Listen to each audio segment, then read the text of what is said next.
అధ్యక్ష, ధన్యవాదాలు అధ్యక్ష. అధ్యక్ష, ఒక ముఖ్యమైన ఆరోగ్య విషయానికి సంబంధించి ఒక స్టేట్మెంట్ ఇవ్వదలుచుకున్నాను అధ్యక్ష. ప్రజలకు తెలియాల్సిన అవసరం ఉంది. నిన్న ఉదయం అంటే 22వ తేదీ ఉదయం తూర్పుగోదావరి జిల్లా వైద్య ఆరోగ్య శాఖ అధికారికి కిమ్స్ ఆసుపత్రి నుంచి ఒక సమాచారం అందింది అధ్యక్ష. పెద్ద సంఖ్యలో వృద్ధులు ఆసుపత్రిలో చేరుతున్నారు అని తెలపడం జరిగింది. దానికి కారణాలు ఏంటంటే వాంతులు, కడుపు నొప్పి, మూత్రం నిలిచిపోవడం, డయాలసిస్ సమస్యలతో పేషెంట్లు చేరుతున్నట్టుగా తెలిసింది. అయితే లాలా చెరువు ప్రాంతంలోని చౌడేశ్వర నగరు, స్వరూపనగర్కి చెందిన వారు ఈ బాధితులందరూ కూడా రోగిగ్రస్తులందరూ కూడా ఈ ప్రాంతానికి సంబంధించిన వారు.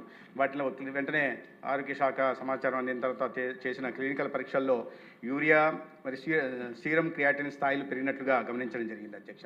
ప్రాథమికంగా చేసిన ఎపిడెమియాలజీ విచారణలో పాలు లేదా ఇతరత్ర ఆహార పదార్థాలు సేవించడం కారణంగా అనారోగ్యానికి అది కారణం కావచ్చు అని గుర్తించడం జరిగింది. కోరుకొండ మండలం నర్సాపురం గ్రామంలోని వరలక్ష్మి మిల్క్ డైరీ నుండి 106 కుటుంబాలకి పాలు సరఫరా చేయబడినట్లు కూడా గుర్తించారు అధ్యక్ష. ఆ డైరీ నుండి పాల సరఫరాను తక్షణమే నిలిపివేయడం జరిగింది. అదేవిధంగా ఇప్పటి వరకు 12 మంది ఆసుపత్రిలో చేరారు, వివిధ ఆసుపత్రుల్లో.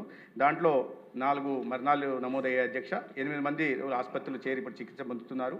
దాంట్లో 6 మంది ప్రమాదం నుంచి బయటపడ్డారు, 2 వెంటిలేటర్ మీద ఉన్నారు అధ్యక్ష. చాలా వరకు ఇక్కడ 60 నుంచి 82 సంవత్సరాల వయసు వాళ్ళు 10 మంది ఉంటే 2 చిన్నపిల్లలు ఉన్నారు అధ్యక్ష. వాళ్ళ 2 పిల్లలు కూడా రెయిన్బో ఆసుపత్రిలో ఉంటున్నారు, వెంటిలేటర్ మీద ఉంటున్న పరిస్థితులు అధ్యక్ష. మరణించిన వారు 58 సంవత్సరాల నుంచి కృష్ణవేణి 74 సంవత్సరాలు, రాధాకృష్ణమూర్తి 76 సంవత్సరాలు, శేషగిరిరావు 72, అదేవిధంగా శ్రీమతి రమణి గారు 58 సంవత్సరాలు వయసుగా పెట్టడం జరిగింది. వెంటనే ఈ ర్యాపిడ్ తక్షణమే ప్రభుత్వం స్పందించి ర్యాపిడ్ రెస్పాన్స్ టీమ్ను ఏర్పాటు చేయడం జరిగింది పర్యవేక్షణ కోసం. జనరల్ మెడిసిన్ నిపుణులు, మైక్రోబయాలజిస్టులు, శిశు వైద్య నిపుణులు, ఎపిడెమియాలజిస్టులు దీంట్లో ఉన్నారు. అదేవిధంగా 14 ఫీల్డ్ సర్వీస్ టీమ్స్ నియామకాన్ని ఆ ప్రాంతాల్లో ఈ లాలా చెరువు ప్రాంతంలో ఉంటున్న స్వరూపనగర్, ఈ చౌడేశ్వర నగర్ సంబంధించిన వాటిలో 600 ముందు జాగ్రత్తగా 679 ఇళ్లలో సందర్శన చేయడం కానీ, హౌస్ సర్వే చేయడం, తర్వాత 957 కుటుంబాల స్క్రీనింగ్ కూడా చేయడం జరిగింది అధ్యక్ష. పాల సరఫరా పొందిన 106 కుటుంబాల నుండి కూడా రక్త నమూనాల సేకరణ కొనసాగుతోంది. ఆ లక్షణాలు ఉన్న వ్యక్తులను గుర్తించడం, చికిత్సకు రెఫరల్ చేయడము, వైద్య పర్యవేక్షణ, ప్రజలకు సూచనలు కూడా జారీ చేయడం జరుగుతోంది.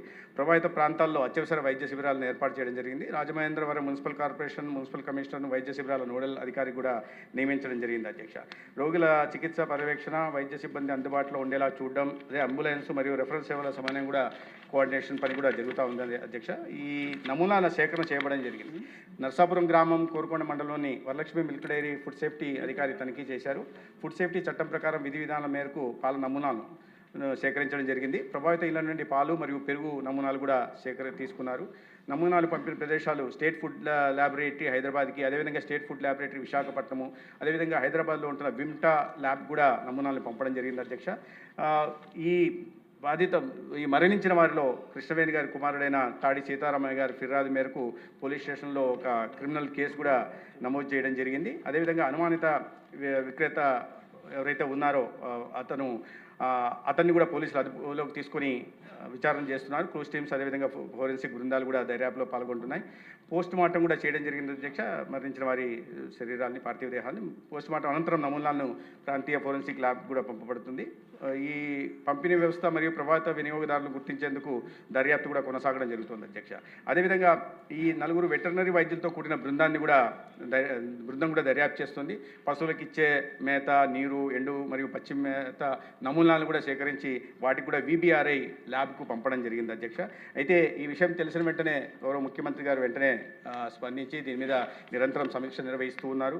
దాని కారణంగా ఇవాళ పరిస్థితి నియంత్రణలోకి వచ్చింది. అన్ని శాఖలు కూడా సమన్వయంతో తక్షణ చర్యలు చేపడుతున్నాయి. ప్రస్తుతం పరిస్థితి నియంత్రణలో ఉంది అధ్యక్ష. అయినప్పటికీ కూడా కమిషనర్ హెల్త్ మరియు డైరెక్టర్ ఫుడ్ సేఫ్టీ సహా సీనియర్ అధికారులందరూ కూడా పరిస్థితిని పర్యవేక్షిస్తున్నారు. ల్యాబ్ నిర్ధారణలు, దర్యాప్తు ఫలితాలు వచ్చిన తర్వాత తదుపరి చర్యలు తీసుకోబడతాయి అధ్యక్ష. ఎందుకు చేస్తున్నామంటే అధ్యక్ష, దీని కారణంగా ప్రజల్లో ఒక ప్యానిక్ సిచ్యువేషన్ రాకూడదనే కారణంగా చేయడం జరిగింది. దాన్ని తీసుకోవాల్సిన జాగ్రత్తలు తీసుకుంటున్నాం. ముఖ్యమంత్రి గారు స్వయంగా నిరంతరం సంబంధిత అధికారులకు నేను తెలిసినప్పటి నుంచి కూడా వీటి మీద సమీక్షలు నిర్వహిస్తే పరిస్థితిని అదుపులో పెట్టే ప్రయత్నం చేస్తున్నాను. ధన్యవాదాలు.